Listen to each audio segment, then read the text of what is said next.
Hello and a warm welcome to the 2010 Hands-Free FIM World Superbike Championship. Jonathan Green reporting from round 9 from Brno in the Czech Republic.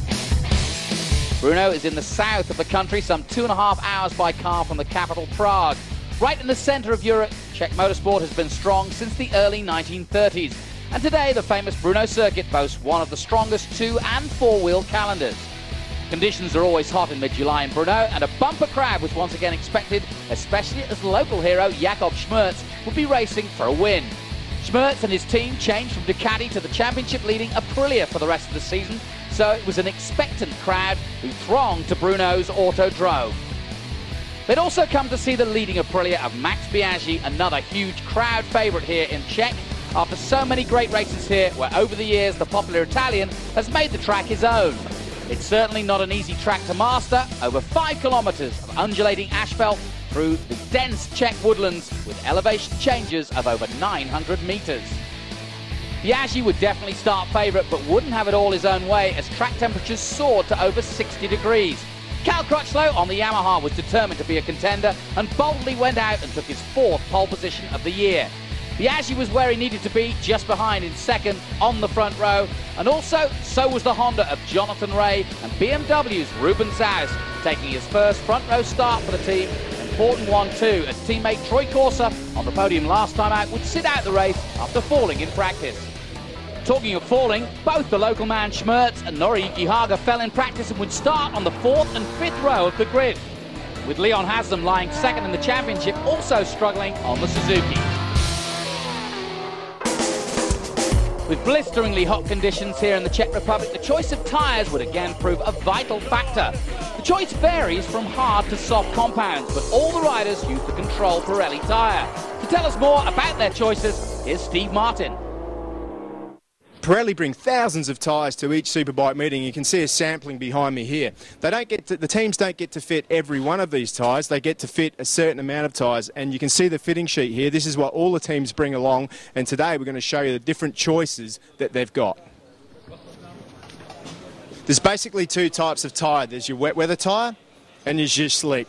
Let's talk about the slick first of all. The slick comes here in 3 different compounds, and it comes in different compounds because different hardnesses suit different bikes. Let's take Misano for an example. Troy Corser used the hard rear slick and was able to get so close to his first World Superbike win on the BMW, but Max Biaggi actually beat him with the soft tyre, so different tyres for different bikes there.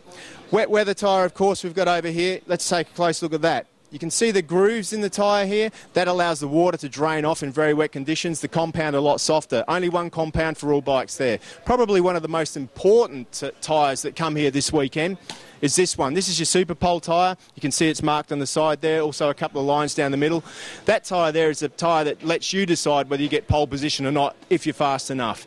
So, as you can see here at Pirelli, it's not just one tyre that makes a race weekend. It's a matter of choice and getting the combination right. So, who had picked wisely as they approached race 1, we ask? Cal Crutchlow started from pole and was well aware that Yamaha had not had their first win yet. He knew he would need a brilliant start to stop the hard-charging Biaggi alongside on the Aprilia.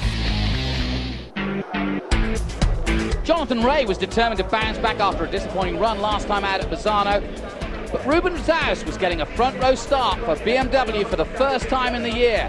Let's find out if he can turn it into a good result as we head for the start of race 1. Up go the revs!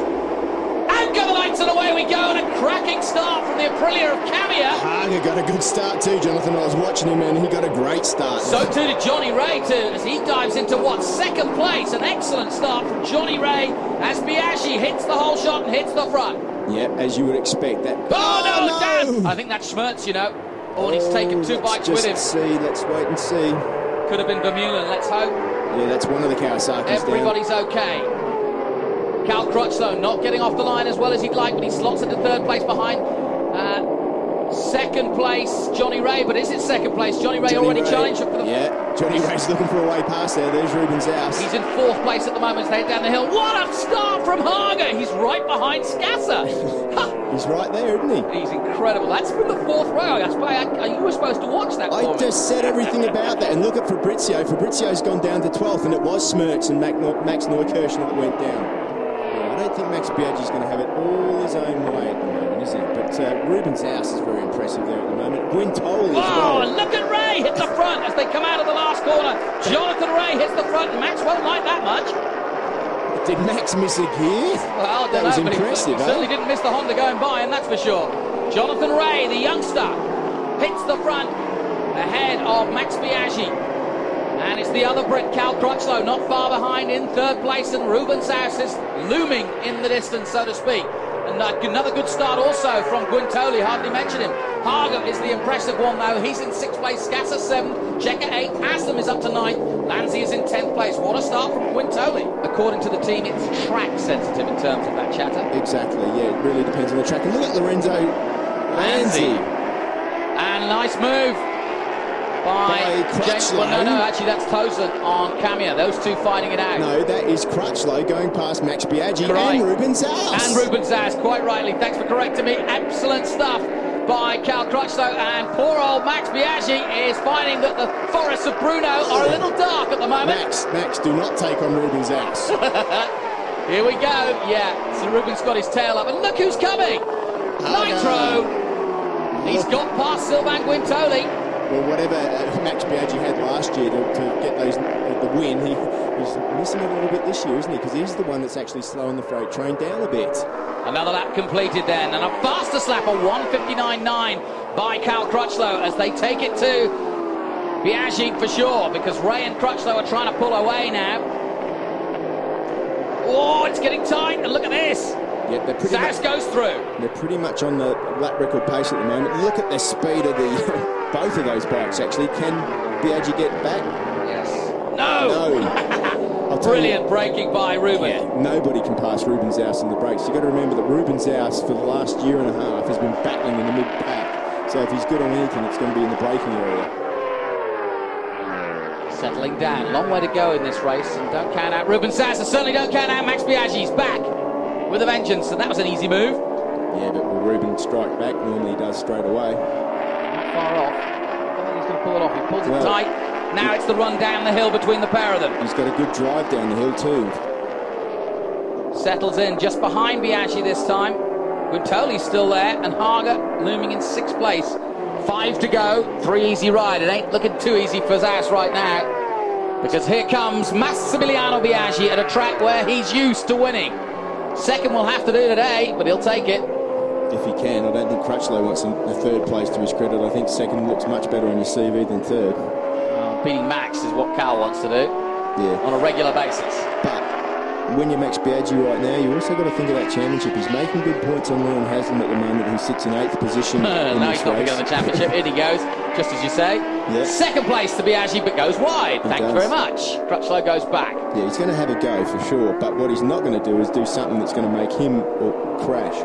Cal, on the other hand, 2nd or not finish, it doesn't matter, because in the championship he's nowhere. But Max Biaggi's got to be thinking about the championship right now.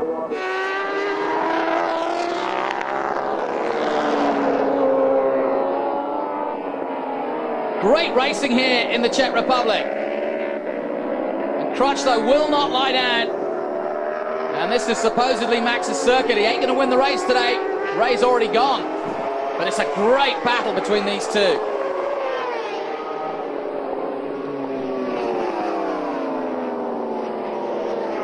There they go again. 100 mile an hour through that corner. 3 laps to go. I really don't think that Cal Crutchlow is going to give this up, Jonathan. I really do think he's going to give it everything he's got. And Cal, in the braking area, is very, very strong. Let's have a look. He's using lots of aggressivity then, for sure. I'll say it now, I know it exists. Here we go. Come on, Cal. Take it to Max. Last lap then here in race 1 in the Czech Republic. It's been an enthralling race for Jonathan Ray. And as he comes out of the last corner, Ray makes hay in the sunshine in Brno. A fantastic race from Jonathan Ray to take victory here in the Czech Republic. Honda are happy. The smiles are back on the faces of both Ten Carter and the big bosses from Honda. Arga holds off just about James Tosin. Yeah, you know, at the start I didn't know what was going on because, you know, I said to Keith on the grid I really needed the toilet badly, and for the first few laps I was thinking about going to the toilet, but I ended up going to the going to the front, and I seen +3, +8. I thought, right, let's break. But you know, this race, I want to dedicate it to my team boss, Ronald 10K. Feels like out there on the bike, I could do nothing wrong. For sure, I had help, and you know, we go back to the guys now, try and prepare a better bike for race 2, and come out swinging and see what we can do. After the disappointment of Misano, that was the perfect return for Honda, and Johnny Ray was simply unstoppable, leaving the opposition scrapping for the remaining points. Biaggi gained the most as he scored well, while Suzuki's Haslam did not. Nowhere near the podium this time. Crutchlow also disappointed with his grip levels, but he'd have time to put it right between the races.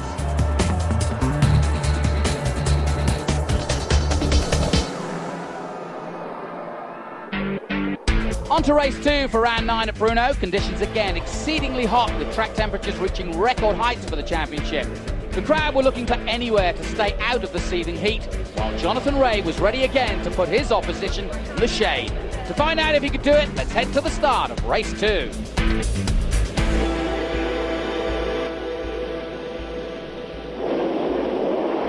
On go the lights. Race 2 is away, and Biaggi gets another flyer from the front row. Hager's coming through, but it's definitely Biaggi with the whole shot. I'll tell you who got left on the line. James Tosley was last. He got a shocker. He completely missed the start. Good start from BMW, and Ruben Zaus hits the front.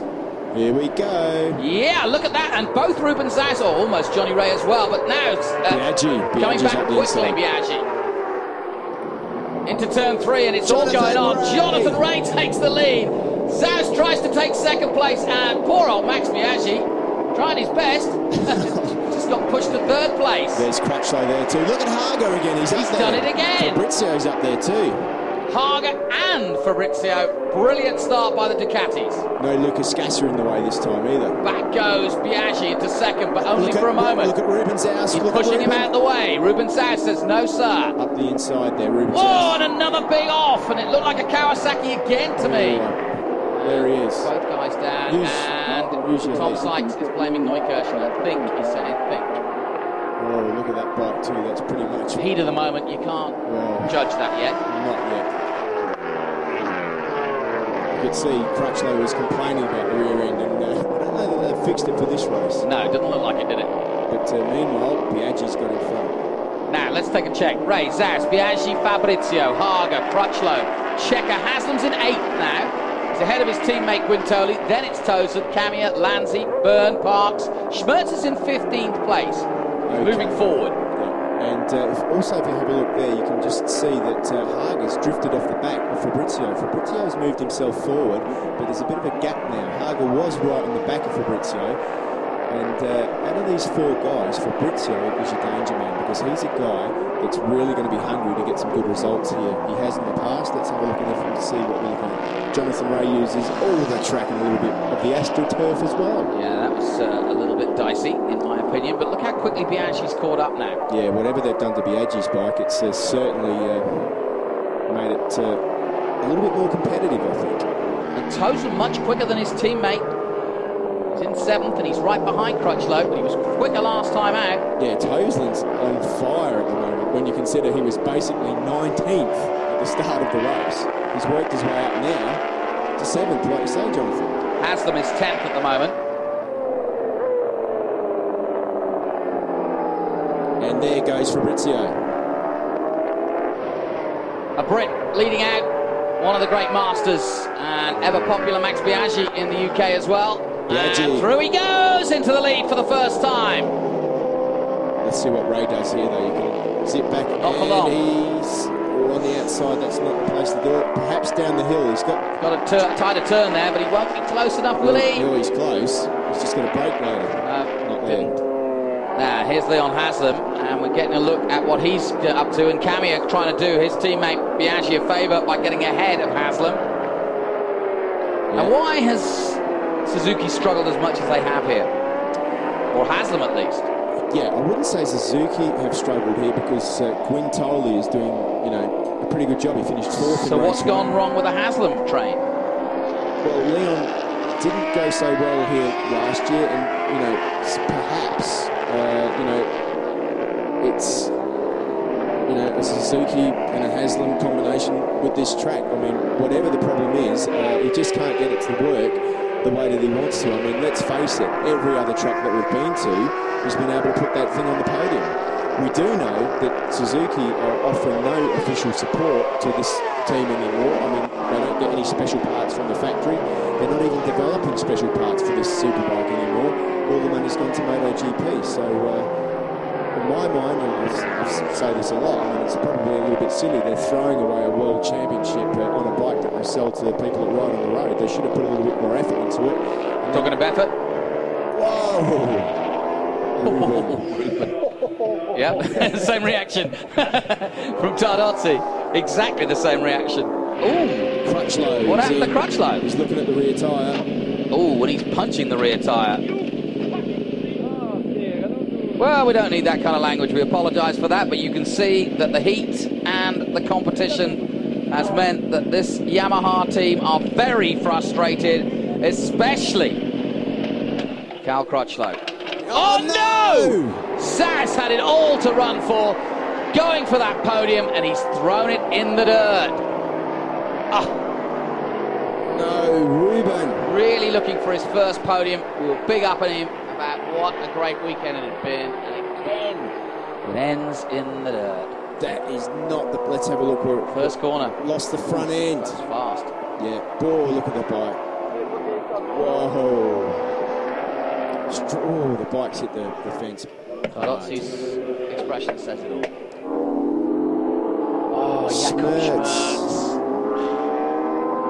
Well, that put paid to just a rotten weekend. A rotten weekend for the Czech at home. Just listen to that sound. The overrev, just the overrev as he goes into the corner. Last time up the hill then. Biaggi on to victory. And surely now, total domination of this championship. Having chased Leon Haslam for much of the first half of the season, the second half is turning out to be all AAA for Aprilia. And that was a Class A performance by the number 3. One more turn to go.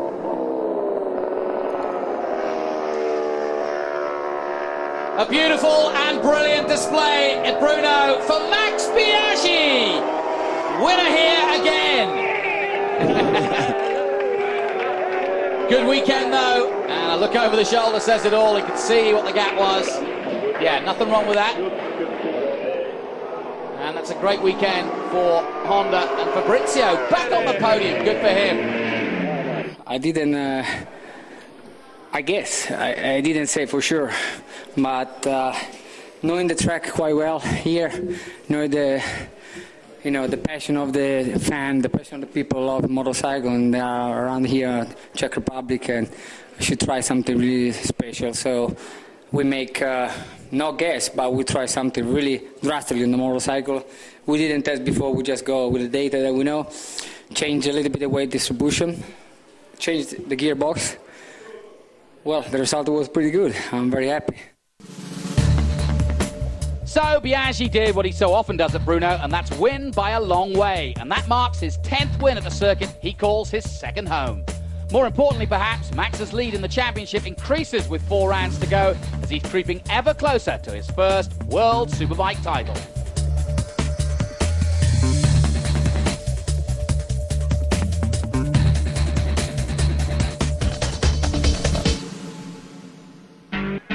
On to Supersport now, and 3 men have dominated this year's Supersport Series. Spain's Juan Lascors, former champion Kenan Sofoglou, and Ireland's Eugene Laverty.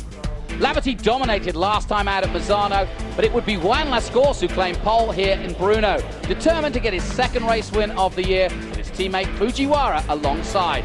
Let's head to the start of Supersport Round 9. Out go the lights, and a great start from the pole man. Juan Lascors gets off the line brilliantly, and the Kawasaki's both got a good start as they head down to that first corner. Kenan Sofoglou got off the line good too. So too did Eugene Laverty, and he slots into second place. But it's Juan Lascors of Spain who leads them through. That's exactly what Lascors needed to do. Fujiwara's up there near the front as well. Good for him. So, Juan Lascaux picks up the lead again. Chaz Davis in 5th, Harms 6th. Sofoglu not getting the start he wanted. Chaz Davis has come from nowhere, hasn't he? Great start from the Englishman, yeah. And once again, the Honda man in front. Eugene Laverty, down the hill they go again. And Gino Ria up to 3rd place now.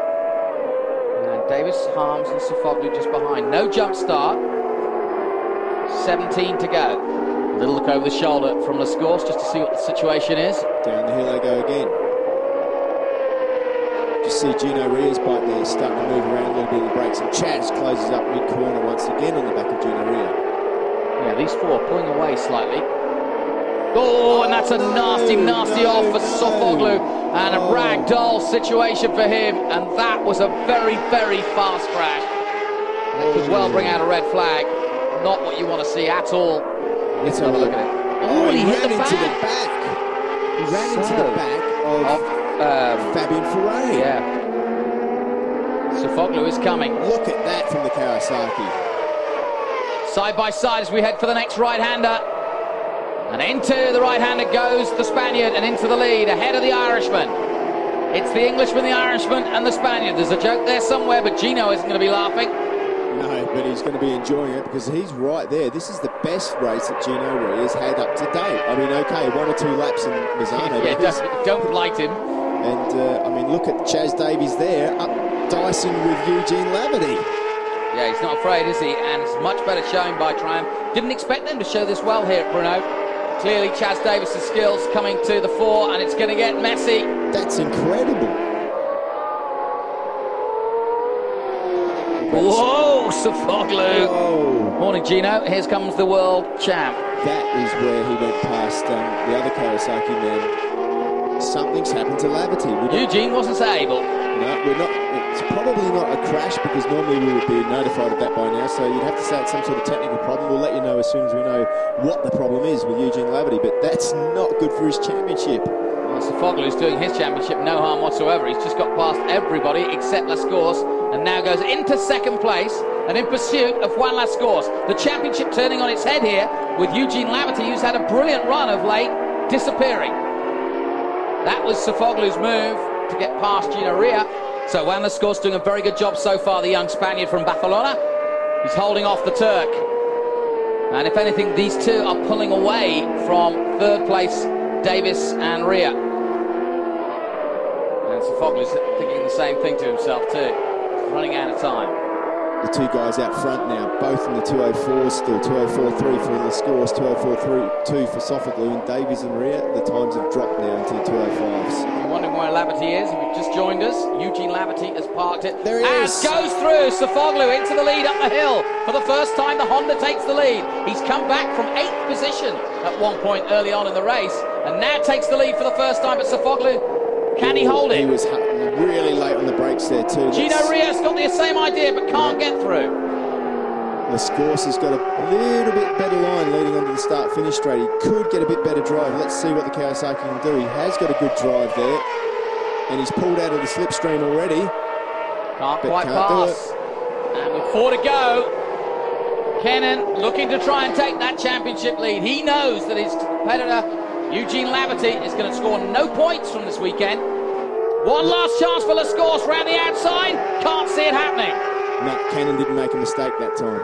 And it's going to be the Turk that takes it in the Czech Republic. Oh, brilliant win, and you can see how happy he is. Kenan Sofoglu, that was up the top draw for sure. It was a really good race because yesterday was some problem.